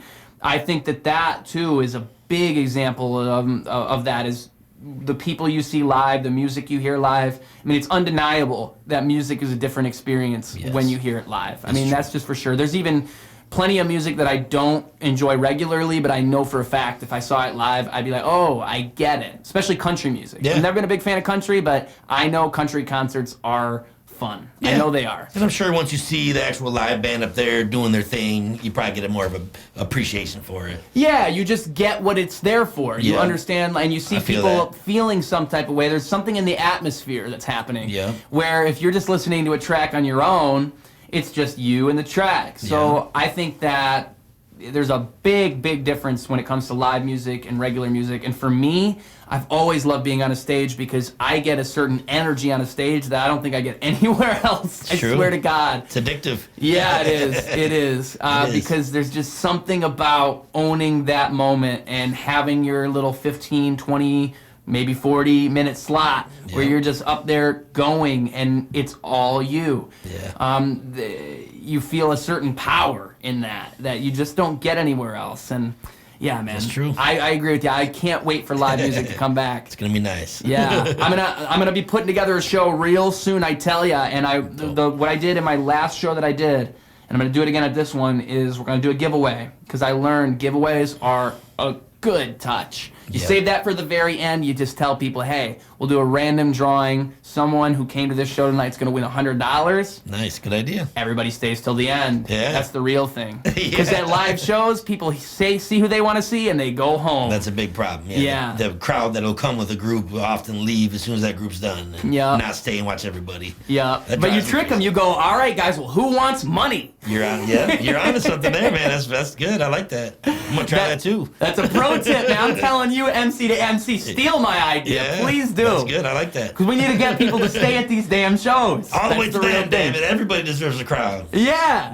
Not just the first couple guys. Yeah, just the first couple guys. And I also learned from putting together shows, band goes last. Band goes last. Yeah. You never put the band first because the band draws people, okay? And when you have the band go first, everybody that came for the band dips. That's just what happens. This is just, like he said, all right? Stay for everybody. This is an everybody thing. It's for all of us. It's for the family. Man, I think I already went through most of my freaking questions here. Nice. We're great. We're doing it like excellent. You've just been kind of naturally hitting on most of the stuff I wanted to ask about. You're a professional. You should start a podcast. We got Gozza Strip Radio, but one thing I wanted to ask you, a couple things about it actually, is when and where can we listen? When and where can we go and find Gozza Strip Radio? All right, Gozza Strip is every Friday, 3:30 p.m. to 5:30 p.m. on WKUFLP Flint, 94.3 FM. So if you're in the Flint, Genesee County area, you can listen on the FM dial, 94.3 FM. And then for everybody else in the world or everyone around here, if you want to listen online and stream it, it's WKUF.FM. And you can stream the show on your mobile device, your computer, or whatever. So it's every Friday, 3:30 to 5:30. Okay, cool. I used to do it every Monday and Tuesday for several years, but I decided I wanted to start trying to do something on the weekend. And well, why'd you switch? Just because I wanted to try the weekend, basically. I didn't see if that slot was better, more effective. Yeah. I kind of wanted to be there for kind of start the festivities of the weekend type of thing. You know what I mean? Yeah. Whereas, I imagine more people would tune in on the weekend. Yeah, I feel that way too. And at 3:30 to 5:30, it's a good time when people are driving home from work or getting out, and so I feel like I can use the hip hop and give everybody a little boost. Yeah. You could serve the community. Yes, exactly. And that's what you're in it for, which is beautiful. Yeah. I really respect that motive, my man, because most of the people, especially in the music industry, they got their talons in, they're sinking them in, all right? They're looking for something. It's usually not the case that they're in it for the genuine, like for me, I have always been this way. I always say this quote, but it's something I live by. It's something I wrote back in high school. A match to a spark to inspire. I want to see you start a fire. Nice. That's the way I look at these things, man. Yeah. I'm only doing what I'm doing so other people will see it and do something even better. Yeah. And that's, I think, when you go out there and you push local music to the right people, to the people who might not have heard it otherwise, you're allowing for an organic fire to start. You're being a fire starter. You're being an anarchist. An arsonist is the word I'm looking for. Nice. You're starting fires out there on the radio station in a good way, in a beautiful way. Yeah. This one, MC Breed Day. MC Breed Day. What is that? MC Breed Day. Right after the legendary Flint rap artist MC Breed passed away, I believe it was 2008. I started that year. I started doing a yearly show commemorating and kind of paying homage to him, to his life and his music, where I play 2 full hours of all MC Breed's music. Okay. And it's been going on now for 14 years, and it's a great tradition. It's probably one of my most highly listened to shows, and it's great, man. MC Breed was a huge inspiration to me. To me, he's the true king of Flint hip hop, that put all of us on the map, who paved the way for every single guy in this area. If somebody from the Flint area says differently, they're lying. Because Breed is the king of Flint hip-hop, and we owe it all to him. He was just the first cat to really get out there and just make the name and get a hit song. I mean, there was other cats doing it before him in the Flint area, and other cats in Detroit doing it, but he was the one to get that hit song, No Future in Your Front, and where when I first heard it, I didn't even know he's from Flint. I'm just like, this shit's dope. Then I found out he's from Flint. I'm like, oh, this guy's from the same area? This is off the hook. So just being inspired by Breed, and I mean, he did tons of work. He collaborated with Tupac and the DOC and Too Short and Eric Sermon, a bunch of hip-hop legends.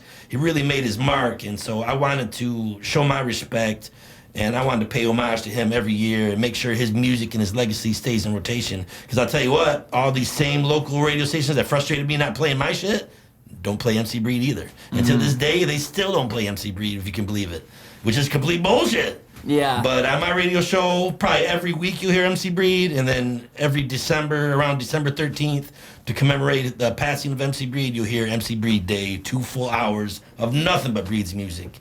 And speaking of that, too, there's also a documentary I was in that got filmed about a year ago called Breed and Bootleg, Legends of Flint Rap, which is a documentary shot by my girl, Jerry, which is basically just all about, it's a documentary about Breed's life and Bootleg from the Dayton family's life and their friendship and their collaborations. And it's a dope documentary. So far, it's just been doing like the film circuit, but hopefully soon it'll be available like, you know, on Netflix or streaming or whatever. And so be on the lookout for that. It's a real dope documentary. I'm very happy to be a part of it.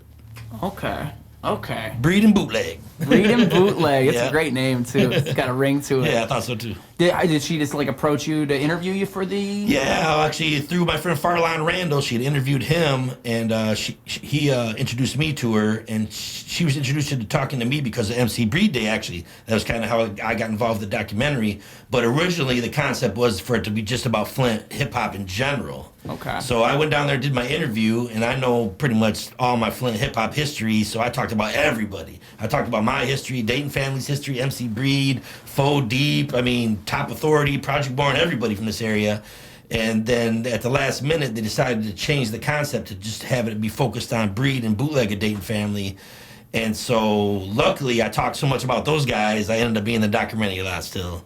Yeah. So it worked out. But like a lot of other Flint artists, I think they got interviewed for the documentary didn't make it in there because when they changed the concept. But luckily, I'm still in there. And it turned out dope. Because you are a Flint hip-hop history luckily professional. I talked about everybody. Hip-hop historian right here. Yeah. And so all those other people you mentioned, that just happens to be, I guess, just window dressing now. It's a bunch of extra. Yeah. There's a little bit of extra. And your wealth of knowledge when it comes to Flint hip-hop must be extensive. Now, is this just because you grew up with all this hip-hop? Were you just kind of keeping tabs throughout the years? Or yeah, it was why do you think you know so much about Flint hip-hop? Yeah, I think it's because I loved the scene and I wanted to be a part of it as a young kid. I mean, growing up, I'd go to Wide Earth Records over on Corona Road, and I would literally walk in there and be like, who do you have local? I want to hear what everybody's sounding like local. And I would just buy local people's tapes. And from doing that for years, I would find ones that I loved and I would appreciate them, and it just kind of became a passion and a hobby and a love of mine to kind of keep tabs on all these Flint hip-hop artists and keep, you know, tabs on the history. And then once I got a little older and started making my own music with the Chaotic Prophets and Juggernaut and became involved in the scene, then it was just like no holds barred. This is my place to be. You know what I mean? This is my home. And it just from networking, doing shows, collaborating with other cats, meeting cats, the history all just fell in my lap, and, you know, doing the radio show and incorporating the history, it all just, you know, worked out perfectly. Like it was organically meant to be. Yeah, yeah. And so it is a cumulative thing. Yeah, it all just kind of definitely adds up over time, Yeah, and then it it sure just did. came in handy at the perfect moment. Yeah, it really did. And so when you're picking songs for, like, stuff to play, do you often find that you're reaching in your brain, or is it all just kind of stuff that you got sitting to the side? Like, oh, you know what would be good for today? We play a little bit of this, play a little bit of this. Like, how would you say, I'm trying to find a good way to ask that. It's like you got a lot of Flint hip-hop in your brain, basically. Oh, yeah. I imagine a lot of the time you'd be drawing from a certain little group. Like, a lot of the time when you see people playing Flint hip-hop, they're really only going to be playing the basics, like Dayton Family, Yep. and then a couple others. Whereas somebody like you, are you trying to draw from like a couple more obscure things that Yes. people might not have heard? Definitely. You know, I might bring them in with Dayton Family or Esham or MC Breed, these more well-known names, but I'm going to slide in Overdose. I'm going to slide in Faux Deep, Alien Planet, The Juggernaut, you know, Sons of the Empire. Yeah, I'm definitely about exposing the unsung heroes of Flint hip-hop. Because these are cats that were doing it. You know, they were doing shows. They were recording, dropping tapes before a lot of these new generations were even around. You know, these are the cats that literally paved the way and kept things going, kept the interest going. And if they weren't dope and they didn't do their job, none of this might even be going on now, you know? Yeah. So I definitely, you know, I appreciated that. And when I play a show, I often go for themes like, maybe I'll do a gangster block where it'll be like Dayton Family, Project Born, Top Authority, Jake the Flake. And then maybe I'll do like, you know, the more conscious artists out of the area. Well-Fed, Theory, Neil Greel, Aslam Mahdi, John Connor. Cats that are more, you know, political and stuff. And so I often will go for themes like that. And then I'll also focus on areas. Today I'll do like a Detroit block or a Pontiac block or a Traverse City, Michigan block, or, you know, I got love for all these Michigan hip hop cats, and there's a lot of dope ones out there. And between the Flint history and the Michigan history, it's like I can literally just sit there and freestyle my show right off the brain. Yeah, you could probably just go for 24 hours straight. Yeah, just keep coming. Like when I first did MC Breed Day, wasn't planned at all, and I didn't even know if I had 2 hours of material. Really? And it's like I remember getting down to like the last song, and I played a remix of one of the songs. And it's like I just made it. I remember my man DJ Psycho was there, and he's like, "Man, you just made it." And it's like, but that was like the knowledge. I knew I had enough. So it's like I could just do it. You did have to reach for that last. I did have to reach for that one though. All right. And then I guess too, since you have this wealth of knowledge, who are you just listed some? Who are some of these unsung heroes of Flint hip hop? Who are some people that you would highly recommend people go check out? If you know, some people that just ain't getting the love they deserve. Okay, cats definitely like Overdose, Alien Planet, Aslam Mahdi, Well-Fed, Josie Wales, Horsan J, the Impeccable Boy Wonder, Lab Cult, a lot of dope cats like that. MC Theory, probably my favorite female artist out of the area, real dope artist. Mama Soul's real dope. Mr. Funkroot, who was in the group Alien Planet, one of my favorite MCs, real dope cat. I think Dope name. Yeah, Mr. Funkroot definitely deserves some more props. And of course, there's like Faux Deep and Po Broke Souls. DOA was real dope. They're kind of famous for having a beef with Dayton Family, but they were dope in their own right. A lot of dope cats like that. Salid, my man Bangtown. Trying to think. I think I named most of my favorite cats. But yeah, there's a wealth of dope artists out there. My man Mexican Mac, aka Tony Stone, Lost Cause. There's a lot of dope artists that cats need to know about. BOS. I mean, I could go on and on. You know, there's tons of artists that I feel like that don't get the shine because, like you said earlier, it's usually just Dayton Family, MC Breed, Top Authority. That's it. Yeah. And it's like there's all these other cats that definitely deserve shine too, man, because they were dope and they were doing it. Are they still doing it? A lot of these Some people? of them are, some of them aren't. You know, some of them are retired, some of them have reinvented themselves and keep going. And, you know, hats off to the ones that are keeping it going, and big shots out to the cats that, you know, that retired too. They definitely made their mark, and they definitely deserve respect too.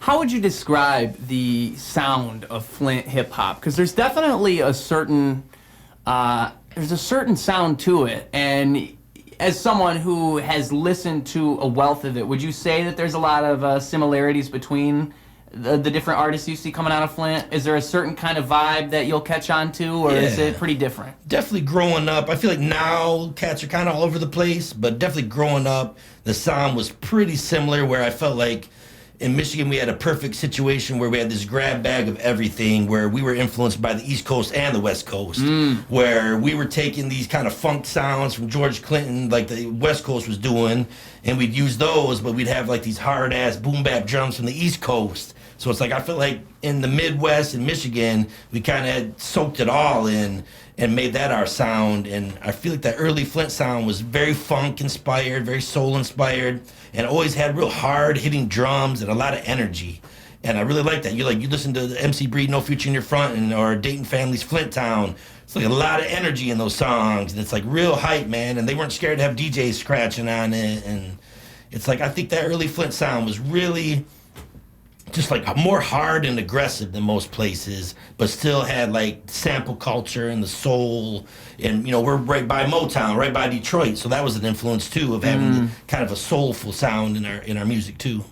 Yeah. So a mixture of soul and hard, like a hard beat. Yeah. Which honestly, I would say that has kind of carried a little bit over time. Yeah. I think that, you know, even though it's not the most popular sound, I would say that is still something you see coming out of Flint, because you get a lot of soul coming out of here. It's true. But you also get a lot of hardness, and so those two things those two things combine very well. They make something real beautiful. It's like a butterfly with tattoos. Right. Nice. So do you still collect vinyl? We know this. Yeah. For 100% for sure. Definitely. Because you're making beats out of them. Yeah. So you have to be. Yep. But what are some of your favorite records that you have then?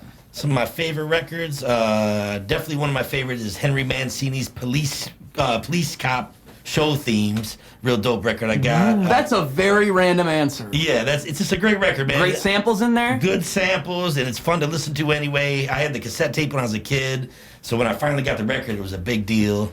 But what does it sound like? It's just like some police TV show themes and shit like that. They just turn on Bad Boys.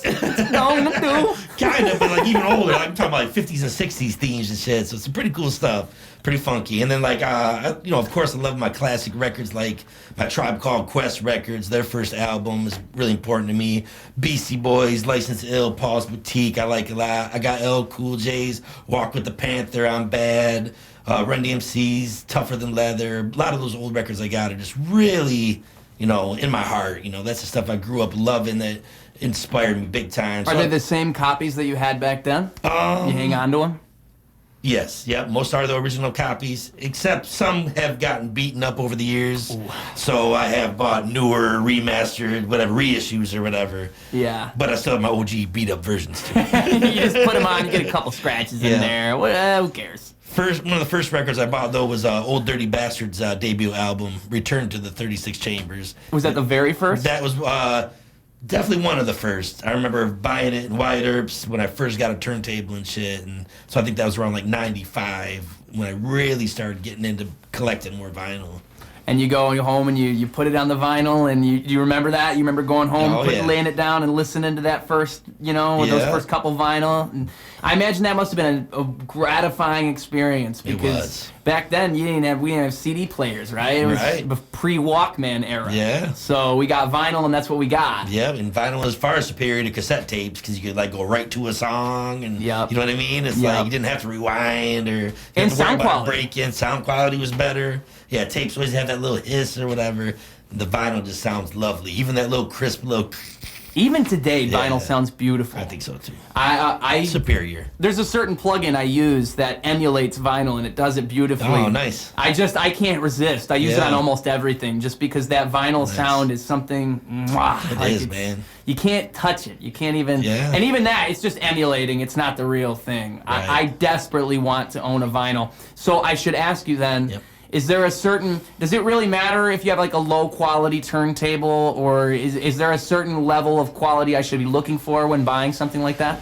Yeah, I mean, you don't want something too cheap. You want to definitely get like, a nicer brand for sound quality, but it doesn't have to be too expensive or too high-end, because if you're just going to use it for sampling, you just need a clean signal to go in there. But once you want to be like a turntablist and start manipulating and scratching it, then you're going to want like a Technique 1200, one of these more expensive pieces. But that's a turntable we're talking about now. Yeah. If you're just wanting to get like a record player just to sample from, you can get something pretty low-end, simple, even something at like Walmart or something. As long as it has like a digital out, you're good, you know what I mean? Okay. It's like really just if you want to, you know, get into turntablism and DJing with turntables is when the real expensive record players come into play. Yeah, otherwise you're just breaking your shit. Yeah, exactly. Yeah, you try doing all that scratching with a cheap one, you're gonna break it. And it's gonna be sad. Yeah, it's gonna hurt. Black vinyl. Yes. Black vinyl is our brand new. I got a copy right here. Yes, sir. I'm gonna pop it on the camera for the people. All right, boom, black vinyl. There it is. Black vinyl. What? For those listening at home, I am showing Gozza's black vinyl CD to the world. Yes. Yes. Now, black vinyl, what am I holding in my hands right now? What is this? This is the new album, Black Vinyl. It's 13 songs crafted in my heart and soul. I did all the beats myself.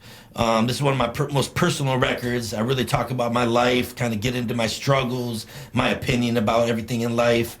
And also I got some legends on this album. I actually have my first collaboration with the legendary Dayton family out of Flint, which was a huge deal to me. Those guys were, a big inspiration to me growing up. Flint Titans. Yes, the Flint Titans. That's the name of the track. And these guys just came aboard and killed the track with me. We really made a real dope Flint anthem. I got to send big shouts out to my man DJ Virus. He did scratches on 9 of the songs, and he just absolutely killed it. One of the best turntablists I've ever dealt with. This cat is just a professional. He'd come over these hour-long scratch-a-thon sessions, and he would just kill like 4 or 5 tracks at a time, man. It's amazing. Now, what does that entail? Like, are we talking we just have a regular track laid out, and he just comes in, and he's just flipping it up? Like, that's it? Yeah, basically I would play in the song ahead of time, a rough mix, which would be the beat, rough mix of the beat and the vocals, so you could get the concept and get, the timing and everything. Okay. And then once we're in the studio, I'll probably just play him just the instrumental version to warm up on and everything. And then once he's ready to record, I'll time it out to the exact section he's going to be in. And then once he has, the ideas of what sounds he's going to scratch and what vocal samples, then just let him do his thing, and, as many times as he needs. And my man Virus almost always killed it on the first time. And if he did go back and do it, it was on some just perfectionism shit where he wanted to be perfect. I was like, it's good, dude. And he'd want to go back and do it. And, so it was also a lot of vibing where we'd be in the studio and I'd just play the tracks and let him vibe to it and come up with ideas for sounds and samples. A lot of time that's something I like doing too, though. Even though I'm not laying the scratches, I'll come up with the vocal sounds that I want them to scratch. Yeah. To go along with the theme of the song or whatever. So he did 9 of the songs, and then my man DJ Psycho and DJ Zach Carter out of Detroit, they each did 2 songs each as far as their scratching. And then I also got Project Born from Flint on a track. They did a real dope collabo called Totally Insane. We did a music video for that one last Halloween. Turned out real dope. We shot it in Flint, showing all the murals and all the dope painting that's been going on around there. And then also I got a posse cut called Deep Star 6 with my man Philosophy Cole, Ill Tone, Josie Wales, Cyrus Grissom, Aslan Mahdi. And then another track with Davey Devastator, which actually is a.k.a. D Madness, who was one of my partners from the Juggernaut. So we combined and did kind of a track throwing it back to our own style. But out of the 13 songs, I think only 4 of them have guests. 9 of them are solo songs. I talk about life. I talk about my frustrations with mumble rap. Yeah. I talk about, about everything, about frustrations with the music industry, life in general, relationships. The song number 1, the title track, Black Vinyl, is just about me wanting to get my music on vinyl, on record, about the struggle and, the being creative and saving the money, being dedicated, That's kind of how that came. And the entire concept of the album, Black Vinyl, is like a love letter to all the people out there that collect records, the DJs, the producers, the people that believe in real hip-hop, because vinyl and sample culture is hip-hop. Like we were talking about earlier, that's what it came from. It didn't start off with some guy playing keyboard and drum machine. It started off with a DJ with no equipment but turntables, looping up a couple break beats and guys rapping over it. Yeah. That was the start, and it's like I'm staying true to that art form because that's what I fell in love with. So I'm going to keep doing what I fell in love with, and making music for the masses to appeal to people or make money is not important to me. I'm about making music that I love and I want to hear, and that's what you're going to hear on my album, Black Vinyl, is just like classic boom bap, underground hip-hop from the soul. Why black vinyl? What is that? Just because records, you know what I'm saying? They got colored vinyl now, but growing up there wasn't colored vinyl. Everything was black vinyl, you know what I mean? And that was the goal, to have one of these black vinyl records. With my name on it. Yep, and the lyric from the song, I want every rap that I know pressed up on black vinyl. Ah, that's nice. That's nice. Yeah. Hitting them with them triple syllable rhymes. Oh, yeah. Beautiful, beautiful, beautiful. Now, that production on that album was it was almost like a grimy kind of sound that you were going for, it seemed like. A lot more. And so I wonder, is that normally your production style, or were you going for a certain sound with that album? That's pretty much my normal style, is digging into crates, getting my fingers dusty, and finding some obscure old sounds, and some of that's going to sound a little crispy and grimy, you know what I mean? And I'm cool with that. That's what I like. I like the more grimy sound. I'm not so much into the super polished, everything clean, you know? I like a little griminess in there, and to me, that's just, I don't know, it appeals to me. Kind of like Wu-Tang Clan and some other cats like that, where they just got that real grimy, just gutter sound, and it's like, I really like that. And I did all the beats myself, was sampling off old records, and then I took it to my man Farlan, Bangtown Productions, and I had him do the mixing and mastering, where he really just boosted it all up, you know what I mean? Because it's like, yeah, the signals might be a little lower when you're sampling off the records, but you can still get into like Pro Tools, whatever, with the new technology, and then bring out the best of it. Yeah. And then I also collaborate with some live musicians on the album too. I had a cat play live bass on a few songs. Oh, no way. Yeah, because I'm really into that. I learned so you just bring him in and record a bass line? Yeah, just basically playing the track, kind of give him an idea of what I want the bass line to be, just kind of let him jam, and then I take whatever I want out of the jam session, and it worked out real nice. My man Sean Humphrey did the bass on it, so shouts out to him. And then my man Justin Slattery played guitar and synth on one song. And my man Mike Case did the cover photo, did a great job. So everyone really did a great job. I love the album, very proud of it. Check it out now. Yeah, check it out now, folks. And that is a fact, all right? Where can we find this then? If we can go check it out now, is it on all streaming services? All streaming services, yep. Just search Gozza, Black Vinyl, Gozza. And I also have my own website, bgozza, bgozza.com. You can also get it directly from me there. You get a hard copy CD, you can get a t-shirt, all that good stuff, right from the website. Yeah. Check out my other music as well. Be Gozza. Yeah. And also, I will ask you too, when you were coming up with a solo name, were there any other rap names we went through, or was it always the name? It was always the name. I started out as Brady G when I was a kid, and then it became Be Gozza for a long time. And then I decided to lose the B and just became Gozza. Gozza is so much better than Brady G. Yeah, exactly. Oh my God, that is like miles away. Yeah. And basically my last name is Gosser, so Gozza is just like a snazzier way of my last name. It's funny because like Brady G sounds like a 90s rap name. Totally. It really does. Yeah. Like it fits the times. It does. 100%. Yeah. And you didn't really change the name all that much. We Right. just moved over to the last name. Yeah, just gave the B a bump. And those one-word names nowadays are popping. Yes. They are, yeah. Yep. Gozza is a great one because Gozza, no one's ever going to steal that from you. Right. Yeah, like Ruse, I got to get trademarked pretty quick here. I got to do it fast. Gozza, you got that. That's yours. Yep, that's true. I ran through all my questions. That's all right, man. Normally I do, we've went for a good hour and a half. Yeah. We went for a good hour and a half. What I'm going to do here is I'm going to let you leave the people with a little message. Before we close everything out, I think the best thing to do is to, if you got anything to say to the kids at home, to the people at home, what would you tell people who just tuned in and saw you today? What would you want them to take away from this? I would say to them, express yourself and be true to yourself. Don't ever try to sound like the next man, Originality, creativity is key.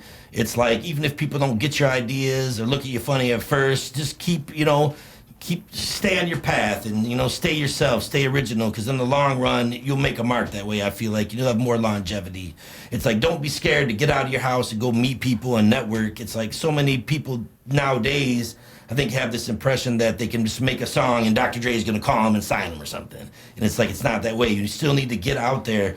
The internet promotion is great. It's a tool. You got to do it, but it's also, you got to get out in the street, pass out a flyer, meet somebody, shake a hand, go to a show, throw your hands in the air, you know what I mean? It's like, really get out there and network, because to me, hip-hop is about community and unity. And it's like, music is the answer to life, where it can bring people together. So many people are separated because of color, because of religion, because of class and money and things like this. Music can bring us all together. It's like, that is the answer for peace and love in the world. And I wish more people could see that, the positive things that music brings in life. And that's my message I want to send out to everybody, It's like, be kind to each other, spread music and love and art. and embrace people's differences. If somebody's different than you, that's great. Learn about their story. That's the spice of life. I want to hear about these other cultures and what goes on in their thing. If everything was just black and white and the same, and everyone was the same, and everyone liked the same stuff, it'd be a horrible, boring mess. And it's like, embrace these differences and, go start a conversation with somebody that looks different than you, It's like, and try to embrace the spice and the variety of life and see it for what it is, That'd be my message to send out to everybody, and peace and love. Beautiful. Just do it, folks. Just do it, okay? Don't wait for somebody to tell you to do it. Don't wait for permission. And I've said this before, and I'll say it again, okay? There's a million people out there who want to do what you want to do. Yep. It is very, very essential that you take the step of just starting to do whatever that thing is, because it is a guarantee that if you don't do it, you can forever live with the fact that you never even tried. Good. And that's just 100%. Every shot not taken is a missed shot. Yes. And also, it's the case that you never know the butterfly effect of your actions. It could be the case that just by choosing to do that one step today, just by beginning to write that song, that's what's going to lead you down that road into whatever it is that you're trying to achieve. But you can't just will that into existence with one track and then Dr. Dre's on the phone. Right. That's what we all want, but that just ain't the way it happens. So it's about putting in that work. It's about allowing the monotony of life to catch up to you and ignoring that and continuing to push anyways, because the game is that. The game is the constant grind, and it never goes away. And also, as he said, the universality that you can find within art is unique to art. And I think that that is something beautiful, that if you are a creative individual, embrace that. Embrace your creativity, embrace who you are, and share that with other people, and do it in an unfiltered way where you are being genuine, because I promise you it'll be far more fulfilling than if you try to put on a facade and then people jam to that song. Be yourself, pour yourself into your art, and you will never fail. So, thank you so much, my friend. You're welcome, man. Mr. Gozza.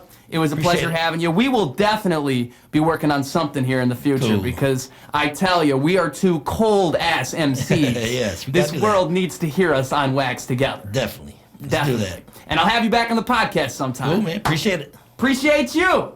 I'll see you guys soon. Ruse Radio, clocking out.